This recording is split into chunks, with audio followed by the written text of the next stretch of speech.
It is now my honor to introduce our commencement speaker, an exemplary School of Public Health alum and dedicated public health professional. He provides a wonderful example of how curiosity, optimism, and restlessness can create positive impact in the world. We are so pleased to be joined by Dr. Rashid Njai. Dr. Njai currently serves dual roles. First, as Lieutenant Commander in the U.S. Public Health Services Commission Corps and as a key member of the Centers for Disease Control and Prevention, or the CDC. I invite you to check the graduation program for the exact wording of his role, but I can tell you this, he is very important. His work has taken him across the country and across the globe. Just a few years ago, he was on the front lines of the Ebola outbreak in Sierra Leone. We are so pleased to have him here today. Dr. Njai, welcome, and thank you.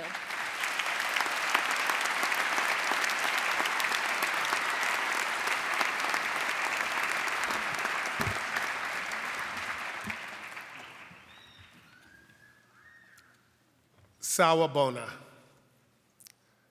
I was recently reintroduced to this word after learning it almost 10 years ago during one of my first CDC deployments to South Africa. In the last months, I was undecided about what I would say to you today. I became convinced I would simply begin with Sawubona. This Zulu greeting means I see you, and the response in English would be I am here. In Zulu culture, it is a way of acknowledging one's family, people, and community.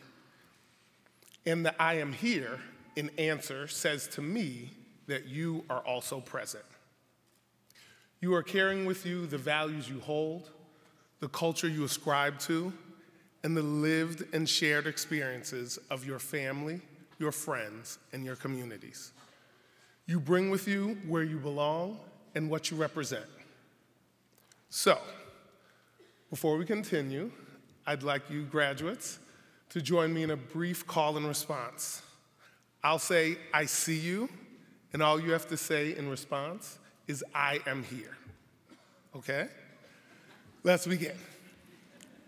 I see you. I am here. I see you.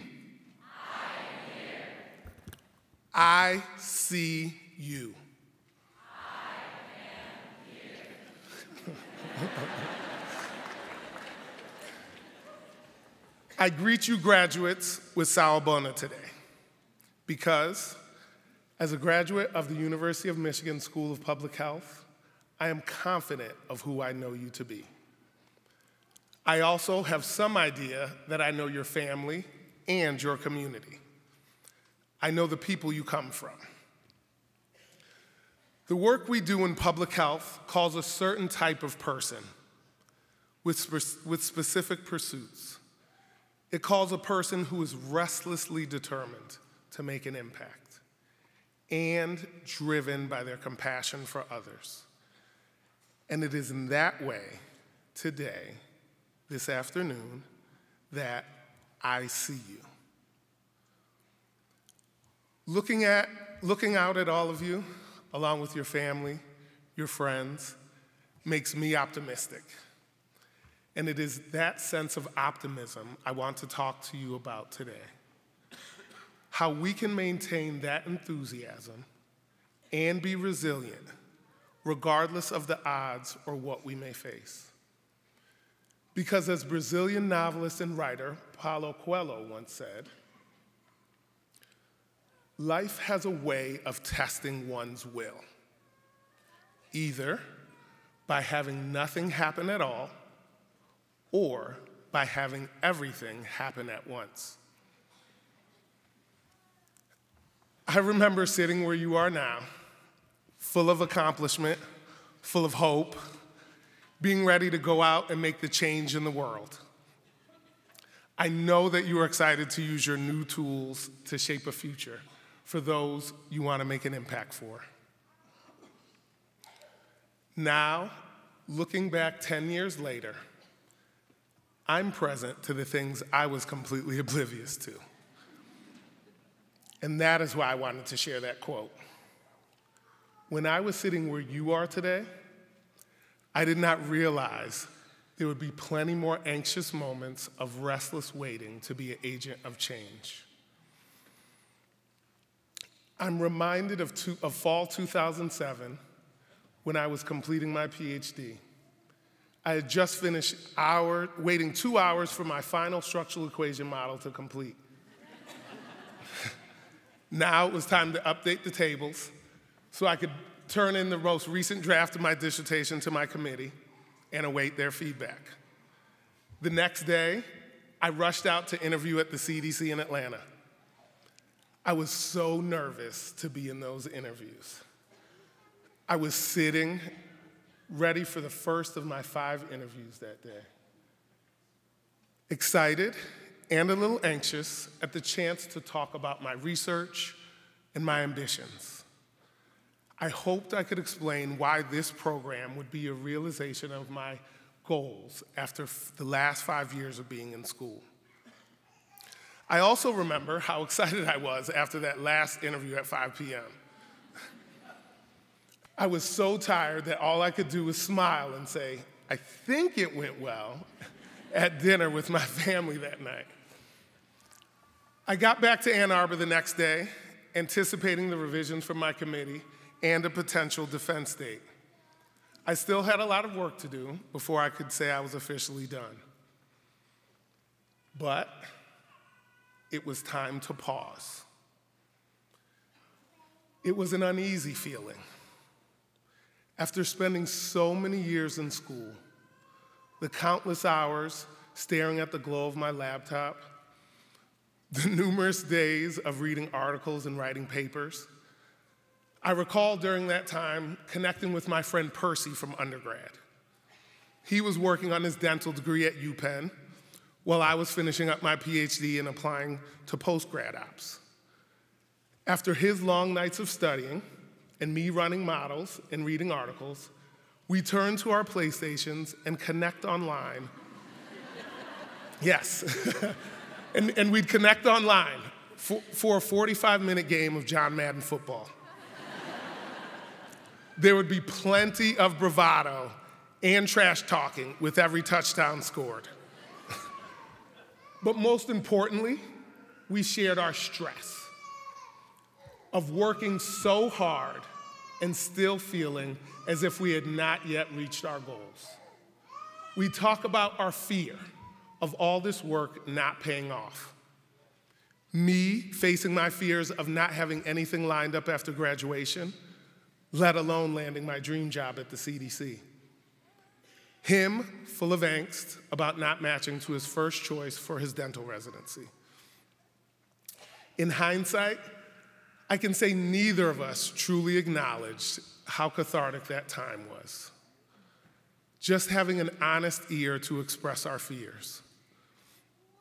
Social support in one of its simplest forms. Empathetic support. Support from someone who could relate to my struggle, who was scared in the same ways of not getting what we were hopeful for, and was putting in similar effort that had not yet been realized. Needless to say, we logged many hours of late-night PlayStation on our way to both of us matriculating to our degrees. We did not realize then that the pause is integral to the climb. Now, 10 years later, as professionals, fathers, husbands, we get it. We were going someplace, even as we felt we were standing still. The games are fewer and farther between, but they remain a necessary tradition for us to connect, to share, to problem solve, and above all, support each other. I say those games and social support sessions are still important to me because fast forwarding my life 10 years from where you are sitting, I'm no longer waiting for something to happen. It is happening. Now, a typical day for me is exhilarating, bursting at the seams with responsibilities that are both fulfilling and utterly exhausting. I hustle to put on my uniform while simultaneously entertaining my daughter, prepping her oatmeal, and then out the door to daycare. My morning commute often consists of a call to my mom to see how she's doing, while trying to sneak in a few minutes for myself listening to NPR. As I park my car, I'll shoot a quick text to my wife to see how her first couple of hours at the hospital have been. Once at work, I settle in to begin a hectic day of back-to-back-to-back calls with CDC colleagues and stakeholders. I'm often enjoying my lunch over an impromptu work call. After replying to a number of emails, the rest of the afternoon leads to a few in-person meetings across town at another CDC campus, because FaceTime is often more efficient. I may be in DC the following week for a partner meeting, so I'm thankful to have time to meet with my colleagues beforehand. On the way home, I jump on a call with nonprofit partners from California to discuss the next phase of the community project we've been working on. I barely have enough time to get from my office to daycare. Once I pick up my daughter, get her fed, and dress for bed, I begin rocking her to sleep, often falling asleep along with her in the nursery, where my wife wakes me after returning from her even longer day. I wipe the sleep from my eyes, and I'm on the go again, out the door to class I teach at Morehouse College in the evenings. Once I get there, I'm relieved. The positive energy of class gives me second wind after my long day. At 8 p.m., I'm finally able to make my way home, fully spent and always productive. I have become masterful at squeezing every moment out of my day. All the while, my go bag is packed and ready to deploy for the next public health emergency if I'm called into action as a first responder. I can admit that I am often overwhelmed. I sometimes look at my weekly schedule and feel defeated. I ask, how will I do all that? I recognize I can do it because I surrounded myself with people who are doing the same, if not more than me. Committed people. My wife, my colleagues, my friends, and mentors are all super busy and continue to do more. We share our mutual stresses and challenges while also taking time to recharge and give each other opportunities to unburden ourselves as community. I also find myself sharing all parts of my life with my family, friends, and colleagues more often with every chance I get. From tips on parenthood to ways of collaborating on the next community-based project. I never hesitate to ask for help, advice, or simply listen to what's going on with them, because I realize the support you get always correlates to the support you give. So, before I leave, I ask you to consider, what is your recharge? When you are faced with the ebb and flow of waiting for something to happen and everything happening at the same time, how will you maintain your momentum? Who will be the social supports that you access to talk through your fear? How will you transform your life to be inclusive of both your personal and professional commitments? How will you keep pace with your passions and your pursuits? And will you have the awareness to see those around you and ensure they truly see you?